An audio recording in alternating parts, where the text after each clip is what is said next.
I would like to introduce my co-facilitator today, our student leader, Ms. Johanna Navas. And before I even introduce Ms. Navas, who will first, she will be a facilitator, then I'll take over for her because she is a student and she has classes, just like most of you do. Okay, but some good news came in today for Johanna. Johanna, in celebration of Women's History Month, she has been, okay, let's see, make sure I do this right. She has been, oh my goodness, what is it again? She has been nominated, okay, she has been nominated for a Student Achievement Award. Okay, so this will take place on Hall Presence, okay, and it's on the 29th of March, 11:15 a.m. So we're so happy for Johanna, another student leader. Okay, and thank you so much for coming as well and participating. So Johanna's going to take over right now, and we'll start our program.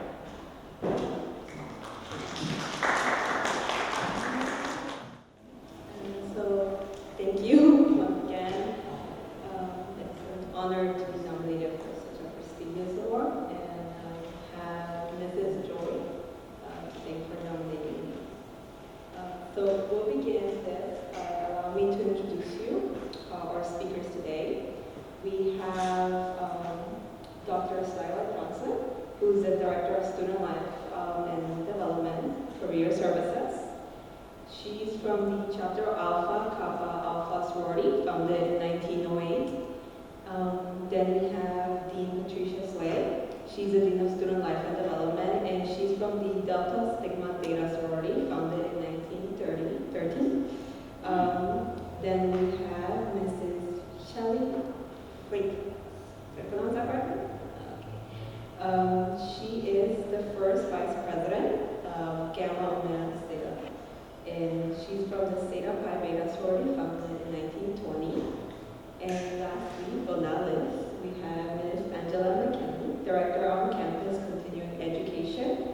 She's from the Sigma Gamma Rho Sorority, founded in 1922. So we'll begin by having them each tell us a little background on each of their sororities, starting with Dr. Johnson.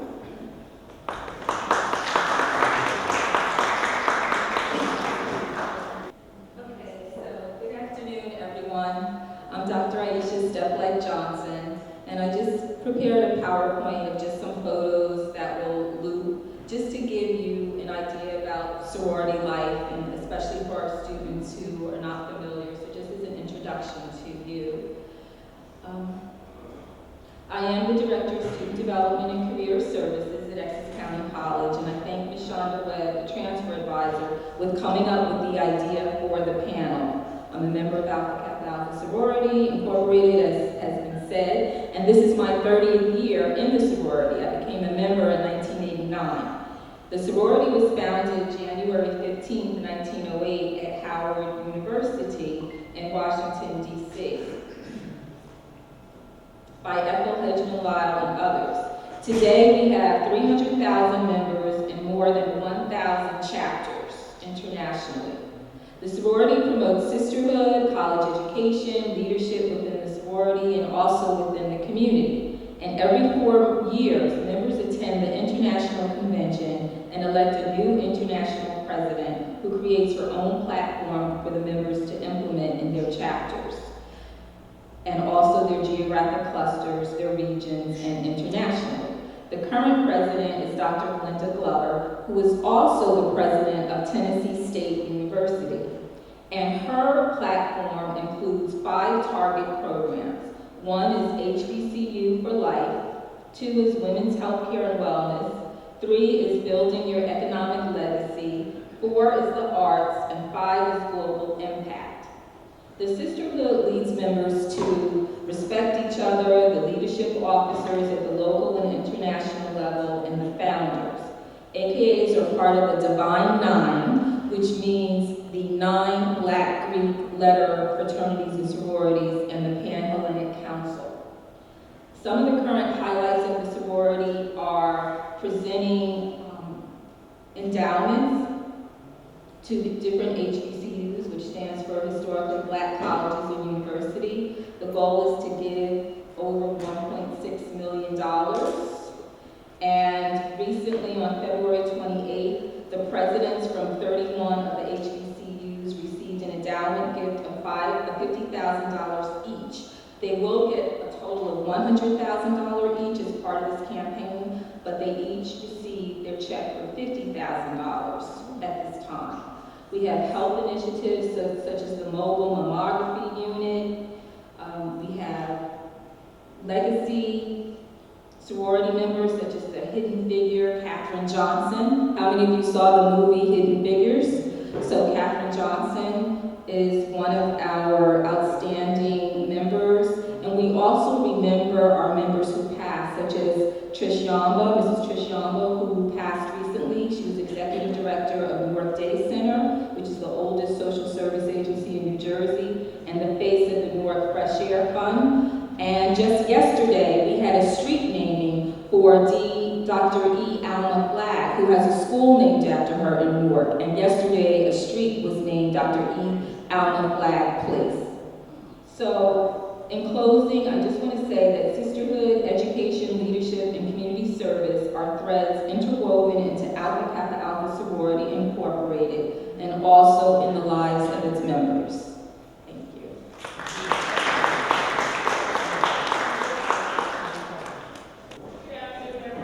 Good afternoon. It's interesting that Delta Sigma Theta Sorority Incorporated, founded January 13th, 1913, on the campus of Howard University by 22 dynamic women, came out of Alpha Kappa Alpha Sorority Incorporated. Alpha Kappa Alpha Sorority Incorporated was the first. Delta Sigma Theta was the second. It was a change of vision. 22 women decided that there was a different direction to go. There is born Delta Sigma Theta Sorority Incorporated, January 13th, 1913, Howard University. I say it's ironic is because when in preparation for this, I didn't know that we were going to do PowerPoints. So as my fellow sorority member, Miss Dr. Steph Johnson did one, well, what do we do as Deltas? Quickly. So as they cue it up, I'll just give you a little information about myself and Delta, because I think that that's why we're here. I became a member of Delta Sigma Theta on November 13th, 1992, North Jersey Alumni Chapter. And becoming involved in Delta, there were a couple of projects that I wanted to be a part of. The first committee that I chaired was Habitat for Humanity. And Habitat for Humanity's purpose was to our purpose of our committee was to be involved with the national organization and locally build homes for those in need. My father was in construction, so I knew what it was like to hammer, nail, paint, all that kind of stuff. So I joined that committee, chaired that committee, and actually the homes off of Springfield Avenue behind the new movie theater, I think that's 18th, 17th Street, I worked on those homes. Also went down to Camden, and we had a national dedication. The president at that time was Dr. Bertha Roddy. Went down and dedicated houses in Camden. That was very dear to my heart. The next committee that I chair, and I still currently chair, is physical and mental health. Our purpose is to make sure that we provide not only our members, but also members of the community with information about physical and mental health. Very, very important event that we did, and when I keep bringing it back to sisterhood and community service. We, for the past 4 years, have joined with Alpha Kappa Alpha, Beta Alpha Omega Chapter, to have an event called what is called Pink Goes Red. Pink Goes Red is a fundraising resource program that works with the American Heart Association to provide information on prevention, living with and heart disease. 2 years ago, our own Dr. Keith Kirkland, who, if you're not aware, and I don't want to share any of his personal story, suffered a major, major heart problem. He was our speaker at that event. The event is held at the Newark City Hall, and if you're not also aware, Newark President of the Newark Council, Mildred Crump, is also a member of Delta Sigma Theta Sorority Incorporated. We have the Pink Nose Red event there each year. This year was our 4th year. We're looking forward to our 5th year. I just wanted to give you just a few things about service, because that's what our sorority is about, and I know that's what all of the Panhellenics are about. We're about service to our communities. We're about education. We're about economic development. We're about international awareness. We're about making sure that the community, our community, are served with information. Yes, you see us doing strolls. Yes, you see us wearing our colors, wearing our emblems, but we're not an organization that is about letters. We're an organization that is about a movement. We're about making sure that our children are well prepared for the future. Delta Sigma Theta Incorporated saved my life at one point, because I didn't have a lot to do. I was kind of like hanging around. I was a member, and there's sorors and there's members. People will always be my soror, but you may not always be a member. Members work. So I paid my dues. I'm a Diamond Light member, but I wasn't working. The president at the time of my chapter, North Jersey Alumni Chapter, Dr. Monica Burton, she called me and she says, "So I need you to step up and do something for me." I said yes. When the soror asks you to do something, you say yes. It gave me a better purpose. It gave me a better direction. It brought me back into focus, and it also helped me with my job. So when you think about sororities, I want you to think about service. Thank you so much, Ms. Webb, for putting this together. And I now yield my mic to Zayda.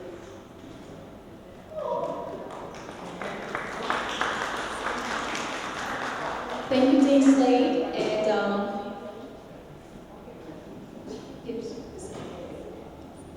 so the next person will come up, but first, before I put her up, I just want to let you know that I'm also a member of a Greek letter organization, Zeta Phi Beta Sorority Incorporated, and I joined Zeta at Montclair State University as an undergrad person, as I am a chapter, which I was a member of, and when I started Zeta, I was so excited. But at that time, and Dean Slade had mentioned that we just have all these different organizations. What made me interested in Zeta was watching deltas on campus. What made me interested in Greek life was watching other sororities on the campus. There were a lot of deltas on the campus at that time. I also was, when I was an open bound student here at Essex County College, I took a trip to Howard University, Washington, D.C. I saw Zetas and deltas and all that. I was 15. I was like, wow, when I grow up, I want to be a part of those organizations. I want to be a part of that. And as I got older and I joined in the undergraduate chapter, started doing a lot of work. I actually started doing work before I became a member of Zeta Phi Beta.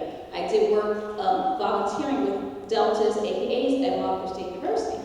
So, you know, it's just, all organizations do a lot. But I just want to introduce right now from our sorority. Yes, ma'am. Okay. And everyone can sit here, because all of our people for the day can sit there. And I want to introduce my soror, Ms. Shelley Freitas. She is our first vice president of our graduate chapter, Gamma Omicron Zeta graduate chapter, and I'll hand the mic over to her. Thank you so much. Thank you. Good afternoon. Just want to say thank you for allowing my organization to come here and provide the Essex County community with a little bit more information about us. Zeta Phi Beta Sorority Incorporated was founded at Howard University, January 16, 1920, by 5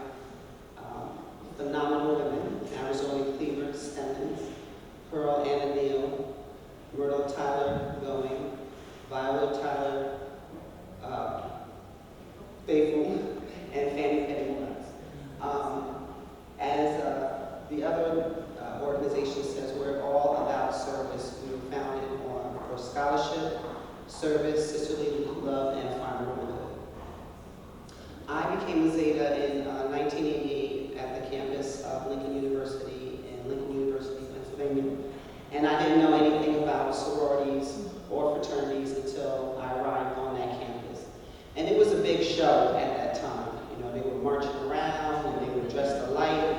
I was like, you know, what is this really all about? You know, and at first glance, it seemed like it was a popularity contest. You know, everybody wanted to be with the Greek letters and strolling and stomping and the frat parties and the sorority parties.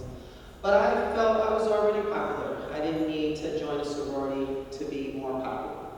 So I just started, you know, watching the women on campus, and what struck me most about all the organizations was what they did afterwards. Lincoln was out in the boondocks, but they still managed to service the community with food drives. At the time, AIDS was big, so there was a lot of information about AIDS and safe sex.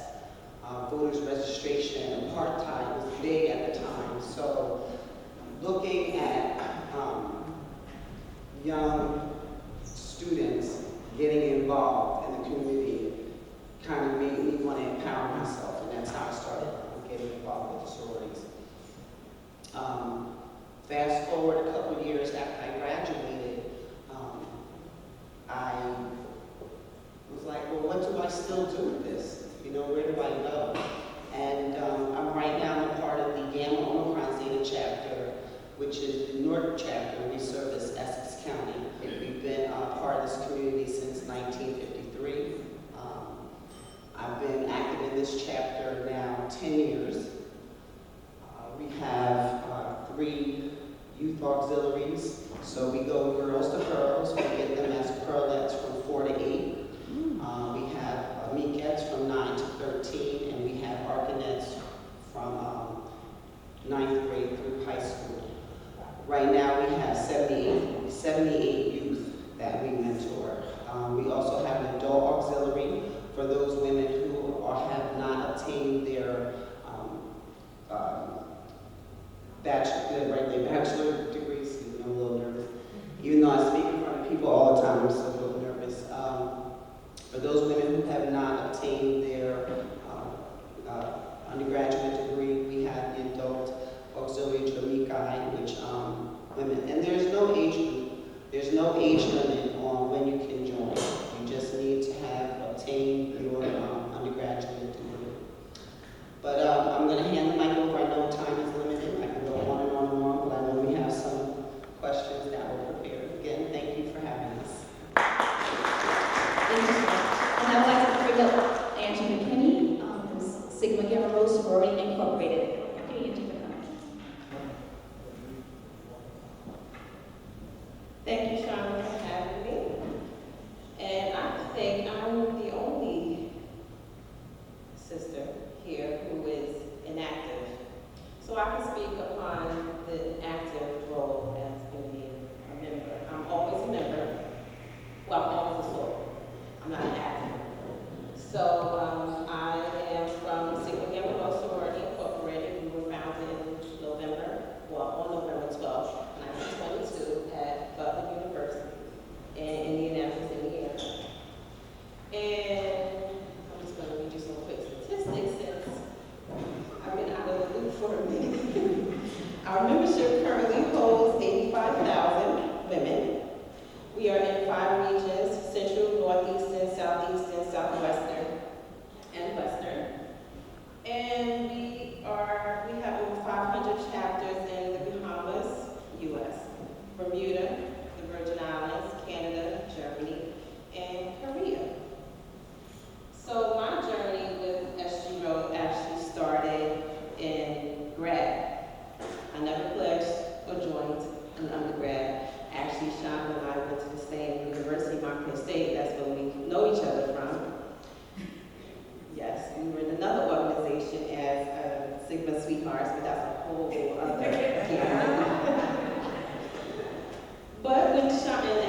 wonderful service and the popularity and the groups and everything, but I just never joined. So in grad, I already graduated my first state, already have my master's, and then one of my girlfriends who is active in SUGO approached me and asked me if I ever thought about it. I'm always helping everyone. I was always helping them. So she said, well, why don't you just join? Or have you ever thought about it? I looked into it and I decided to join.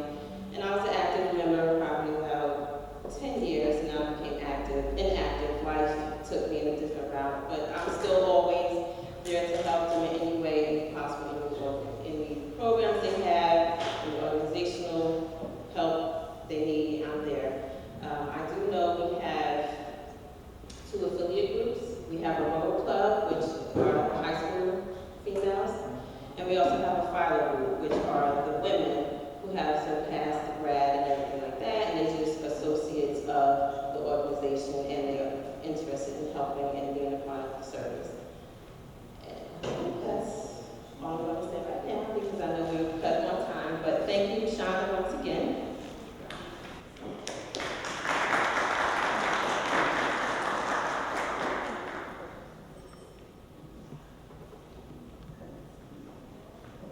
I also want to mention to you, not just women of the Greek Family Council, here we have some social organizations, and one of the social organizations we have a fellowship, is what we call Swing by Swing, and we have someone here who will speak to us regarding Swing by Swing. First, I would like to say thank you, and I won't keep it brief since I was not on the program. I will keep it brief. My name is Teresa Howard, and I belong to Swing by Swing Social Fellowship Incorporated. We are the sister organization to Group by Group. Berkshire, which just left, is actually my group brother. We were founded April 4th, 1969. This year we are celebrating our 50th anniversary, so we are young. We are next week we will be in Winston-Salem celebrating our 50th anniversary. We're actually putting a monument on Winston-Salem University. We have 12 founders. Of those 12 founders, 10 will be at Winston-Salem next week and celebrating our 50th anniversary with us. I joined December 14, 2002. My story is a little bit different. I'm like a legacy because I have family members that are a group. I actually have 5 family members that are group by group. And since I started, I brought in my blood sister, my daughter, and 5 of my cousins, and I'm looking to bring in some more family. So I just want to, again, keep it brief. We want to, if you are interested in our organization, you can find us at swingbyswing.org. I also want to mention, I mentioned to someone earlier, just because we belong to different organizations, we all here to service. And I would love to see for all of us to get together and to do a community service activity. I think that would be so impactful. I know it's done on a smaller scale, but if we get together and show everyone that we are one, no matter what organization you belong to, I think that we can make such a difference. And I'm going to get off now, but thank you.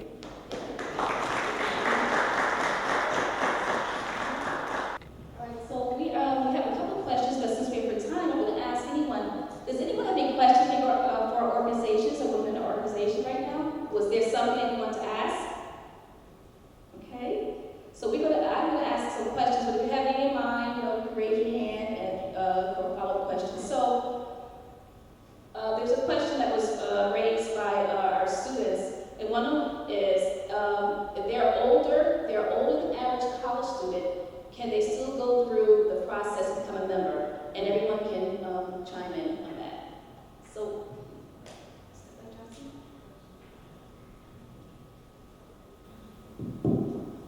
There's no age limit. There's no age requirement. No, there's no age requirement, but in order to, what we call pledge graduate chapter, you would have to have acquired your bachelor's degree.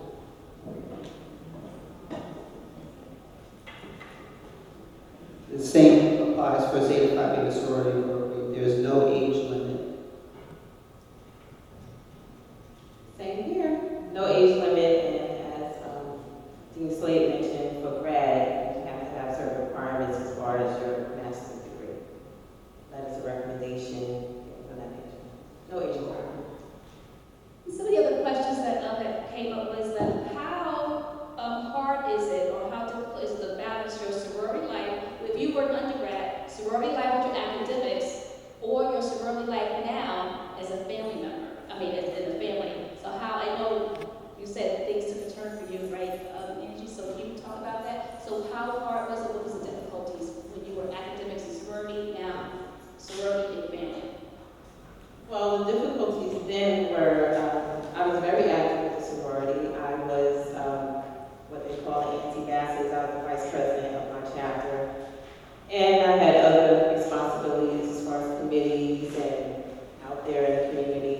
But I was also raising my son, and I had other work-related issues.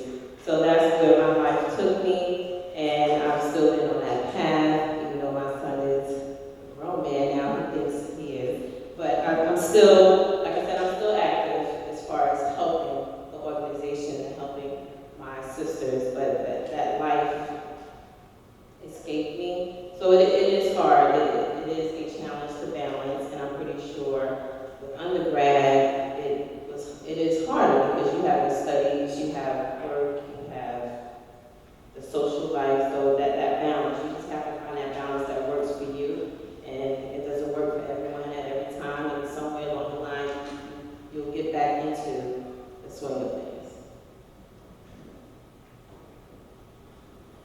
So for me, I had a period of time where I wasn't active, but I've been active over the last 10 years. One of the challenges that I find is I tend to say yes to everything. So I've learned how to say no, being active. My daughter's 15, so throughout these last 10 years, I take her with me pretty much everywhere. Right now, she doesn't go as much with me anymore. She's a teenager. She's like, rolls her eyes all the time. And everybody's like, well, where's Lee? And I'm like, she doesn't want to hang out with me anymore. So, but that's pretty much, I learned how to say no. We say there is no in Delta, but I understand exactly what you're saying, because it is a balancing of your life. I did not pledge undergrad specifically because I knew I could not handle coursework and the demands of a sorority. I wasn't mature enough to be able to balance the two, so I decided that I would wait and pledge graduate chapter. So, and it's still a balance. It's almost a second full-time job, especially if you're on the executive board. You have meetings every week, you have committee meetings. It's just a balance. And so, but it's what you do. Once you commit yourself to something, it's what you do. You don't want to let yourself down, your family down, and now you have the entire organization and fellow organizations that you know, you're trying to take care of a lot of business, trying to take care of a lot of folks, so you have to be able to be dedicated and be able to take balance your time. For me, as an undergraduate, I was an engineering major. So I was very interested in the Alpha Kappa Alpha Sorority Incorporated. I had become interested when I was in high school, when I had visited our family friend, who used to be my babysitter. I went to visit her at Hampton, and I saw the AKs online, and I fell in love. So when I went to college, I knew that's a sorority that I wanted to pledge. However, I was an engineering student, so I decided that I would not do it as an undergraduate. So I did it as a grad student, soon after, within about 4 years of graduating from undergrad. And I agree that it is very important to have that balance because you'll go through different phases in your life. At the time that I pledged grad chapter, I was a graduate student, and over the years I've moved around. I've had different types of jobs, different places. Usually I have found a chapter and been active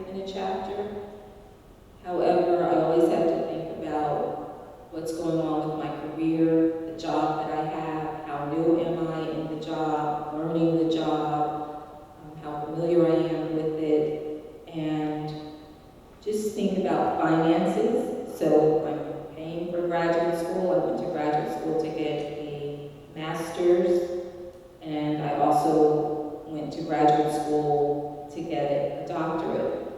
And then you always think about your family, your obligations, and as you get older, you could be married, you could be divorced, you could be single, you could have obligations to children. As your parents age, you can have obligations to them in terms of getting sick and ill. So it's very important that you take a very good look at your life and what's going on in your life and what's going on with your finances. And don't feel pressured to be like someone else or to be able to go to all of the conferences, the local conferences, the regional conferences, the national conferences. You're paying your dues. It can be very, very expensive, and some people join lots of committees and they're very active at the executive level. That might not work for your schedule, and it might not work for your budget. So you always have to keep that in mind, and I definitely want to encourage you to do what's right for you and don't look at other people because you don't know what's going on with their time and you don't know what's going on with their budget. And when I was an undergrad when I pledged at Long Beach State University, and started a chapter, and I was about the age of 20 when I joined, and was it kind of rough? Yeah, because there are things that as undergrads, we were doing that kind of made it kind of rough. But I also, after going over, as they say, or getting to the organization undergrad, I became the ambassador or the president of my chapter, Zion chapter, so that was good. So for that time, maybe for a semester, I participated in some of the regional organizations, some of the regional events. I never got a chance to go to Boulay, but I did participate in regional events. I did get a chance at that time to meet our brand ambassadors, Miss Sorority, Miss Thomas. I met her and passed away. But that was fun for me. But as Angie, you had said, like that following year, I had a child. After I finished, I had a child, and then I was going to some of the events, but I could not become active, and I did participate in some of the events with the graduate chapter, got my own Crown Zeta, but I could not become a member because it does cost money to keep the organizations going. So Family Life did kick in for me as well. Okay, and we had a question in the back. Well, it wasn't a question for me specifically, but there are gentlemen in the audience. Yes. And maybe we should extend the courtesy to tell them that there are men's chapters and different organizations as it relates to the audience, so they should look into it. Yes. Please. Stand up. Yes, stand up. You actually answered my question. My question was somebody that wanted to, that's interested in pledging in one of the organizations, but your schedule or your lifestyle doesn't permit you to attend any of the, maybe not any, but some of the most important activities. How do you guys accept application, or there's no point in applying if you're not, participating in the organization for most of the time? Okay, so I think should they apply? So you're talking about, you are talking about graduate chapters or undergraduate chapters? Because the graduate chapters, so after you finish, you got your bachelor's degree, you want to go to a graduate chapter. So their I should say, initial process is a little bit different from undergrad. So you want to talk about how a person would get into your graduate chapter? What you want to do? Maybe I should specify my question a little bit. For instance, somebody that's living in the United States, but mostly is traveling outside the United States, but wanting to apply to the organization. How does it, is there any criteria that the person has to follow? And what is it that they need to follow applying to the program? Is there criteria? Should they follow applying for a For chapter? Alpha Kappa Alpha Sorority Incorporated at the graduate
something that's in their heart. And it's a little bit different than choosing a college to go to. It's a little bit different than choosing a national business organization. It's something that you, when you decide that you're going to do it, and I'm not advocating any particular organization sitting here, any particular one that is the desired line, but it's something that you see in that organization that you want to be a part of, or there's something that you want to contribute to that organization. And when you decide upon whichever one you feel most comfortable fits your life, then you go for it. You make the time, because that is it's a very, very important decision, because it is forever. Forever. No matter what you do, just like you carry yourself, my name is Patricia Slade. I carry myself to make sure that my family is always very proud of what I do. Same thing with my sorority. Every time I speak, every time whatever I wear, wherever I'm going, I have to make sure that I represent my family and my sorority. So it's a very, very important decision to make.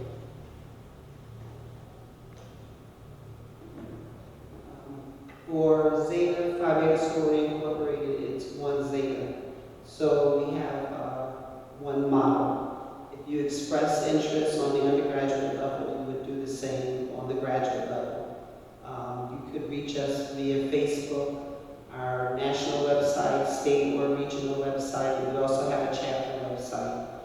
The first vice president of every chapter is the membership coordinator. So I'm the membership coordinator for my chapter. You can reach me via email and express interest, and we would invite you out to our programs, and we would interact with you on a public level to get to know you better. And as you express more interest, when we would host an informational, would be your formal interest, where you would actually fill out an application to show that you are now formally interested in becoming a member in the organization. And then there's several steps. As I stated earlier, we also have a very strict process. We do not pledge. We have membership intake. We are an anti-hazing organization. We take that very seriously. So if you're interested in membership with Zeta Phi Beta Sorority, you can express an interest in any of our social media outlets, or you can email me. I have business cards up here available if you're interested. As far as Sigma Gamma Rho sorority, very similar to Zeta Phi Beta, you can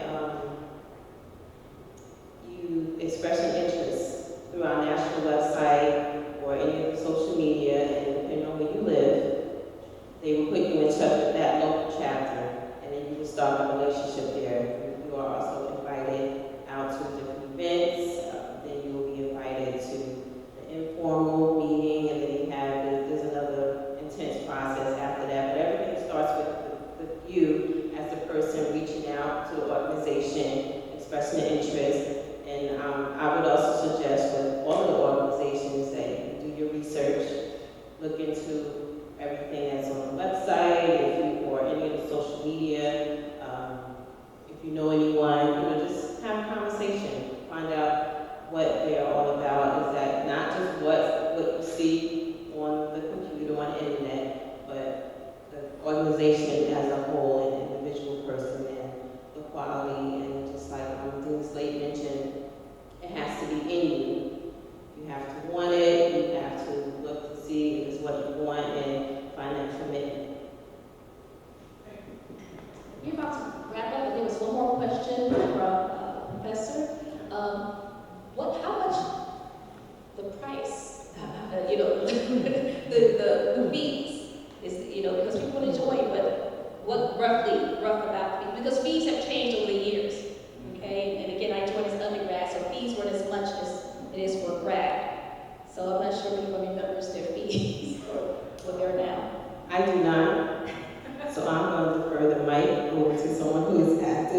I know there are different fee ranges as far as undergrad and grad. And I can't even tell you how much I paid back for grad when I joined in 1999. So I'm pretty sure it's different. So I would prefer that. As the membership coordinator for Cameron Prosecutor Chapter, our membership fees would include for 2 years. It will also include some conference registration, as well as different certifications and training. But once you express your interest, all of that information would be provided. It's expensive. I'm gonna tell you that, it's very expensive. We just did membership intake 2 years ago in my chapter. And I believe that the fee was a little under $1,000. It's membership intake alone. That includes your first year of dues. You pay dues, you pay local dues, which is yearly. You pay local dues, and you also pay national dues. When I mentioned earlier that I'm a Diamond Life member, it means that I paid my national dues over a short period of time, so I don't have to pay national dues anymore. So I have to pay local dues. I'm going to tell you it's expensive because the amount of programs that come from the national level to the regional to the local level cost money. And so those are funded by members, And then, as I just mentioned, also you have conferences. You have a regional conference every other year. We have a national conference every other year. You have events that are going on within your chapter on a regular basis. We used to have a joke in our chapter that we brought one check and 5 singles in our chapter. That check and those singles were done. That was 25 years ago, so it was probably 2 checks now, $25 and $50. Right, well, see that, they incorporated that now, so you can't even say, oh, sorry, I don't have the cash. It doesn't matter, we have the squares, just take all you have. So, but that's not to be discouraging. It's just like anything that you purchase. If it's worth it, you gotta pay for it. I would say in terms of dues, depending on the chapter, the city you're in, the state you're in, count on about anywhere from $300 to $500 a year as a grad chapter member. In terms of membership intake, I really cannot tell you what the fees are. My understanding is that the fees at the undergraduate level have become very high. So I think it's higher at the undergraduate level than the graduate level. But I would say make sure you've saved up at least $1,000 at the undergraduate level. So when you transfer to a 4-year college, if you think you're interested in one of the members of the Divine Nine, just make sure you have your money saved and have at least $1,000 saved up. I just wanted to say that in terms of the men, closing this Women's History Month program, I know Hunt brought up the men, that you can touch base with Mr. Graham and also Dean Kirkland, because they are working on a male initiative program. That's a priority of our President Monroe. So make sure you express an interest. If you'd like to have a men's panel, if you would like the fraternities to come and have a panel for the men, make sure you have a conversation with Mr. Graham over student life and activities, and for Dean Kirkland, so that something can be planned for you gentlemen. There's no hazing. So they're very strict membership intake processes for the undergraduate level and the graduate level. So once you do become a part and express interest, especially at the undergraduate level, and people here have said they're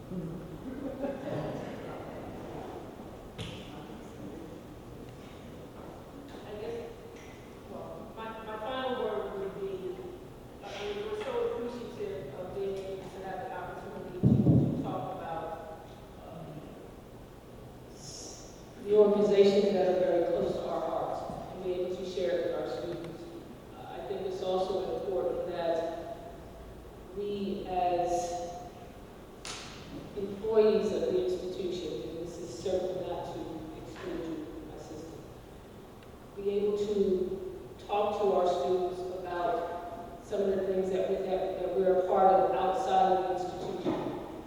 And so that it gives you incentive, or just gives you just thought about, what else do they do?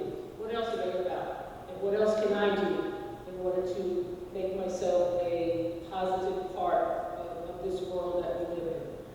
So I think this is the first time we've done this, and I'm really appreciative to the Career Development Office, Ms. Webb and Dr. Steplight Johnson for putting it together. And I do agree that we should now take it to the next level and have the men, use the word step up, step in, and do a very similar program.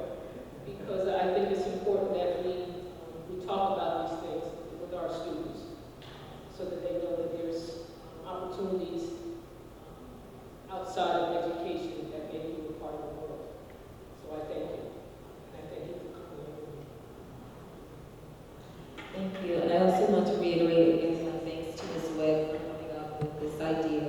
And she and I have been talking about it, planning it over the last few weeks, because I do think it's very important for us as administrators in particular to be able to interact with the students. We wanted to have more time to be able to spend with you, and that is why we did have a luncheon a little earlier before the panel, and we gave information to students as well as staff and to faculty to bring their students. So I do want to thank the faculty who are here, who did bring their students, and Chair Bridgeforth, who was here earlier, because we think it's very important to be able to take time out of our schedule to stop, to be able to have these conversations with you, to help you with your thoughts, your visions, your goal, and your plans for right now and for the future. So really appreciate you all being here.